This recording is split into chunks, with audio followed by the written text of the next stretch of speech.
Football বিশ্বকাপ এলেই বাংলাদেশের শহর থেকে শুরু করে গ্রাম প্রত্যেক জায়গাতেই ছড়িয়ে পড়ে উৎসবের আমেজ।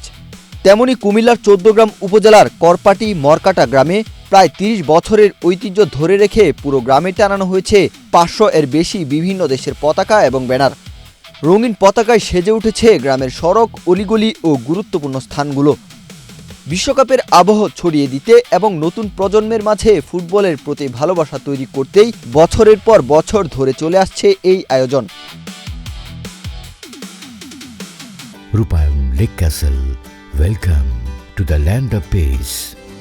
এই কার্যক্রম বাস্তবায়নে দেশের বিভিন্ন স্থান থেকে প্রায় ১০০ জন ক্রীড়াপ্রেমী এবং এলাকার প্রবাসীরা আর্থিকভাবে সহযোগিতা করেছেন। আয়োজকরা বলছেন, ফুটবল শুধু একটি খেলা নয়, এটি মানুষে মানুষে বন্ধন তৈরি করে, ভিন্নমত ও সমর্থনের মানুষকে একসঙ্গে আনন্দ ভাগাভাগির সুযোগ করে দেয়। তাই বিশ্বকাপকে ঘিরে গ্রামের সবাই মিলে উৎসবমুখর পরিবেশ সৃষ্টি করেন। এছাড়া খেলা নিয়ে সবার মধ্যে সবসময়ই চলে নানা তর্ক বিতর্কের, কে জিতবে, কে হারবে, কার দল বিশ্ব সেরা, কে হবে বিশ্ব চ্যাম্পিয়ন। আমাদেরকে যে 7 আপ বলে খেপায়, আসলে 7 আপটা দিছে হচ্ছে জার্মানি, আর এদিকে আর্জেন্টিনা ফ্যানরা এটা নিয়ে অনেক বড়াই করে। সমস্যা নাই, ইনশাল্লাহ আমরা এটা ব্যাক দিয়ে দিব যদি সুযোগ পাই কখনো।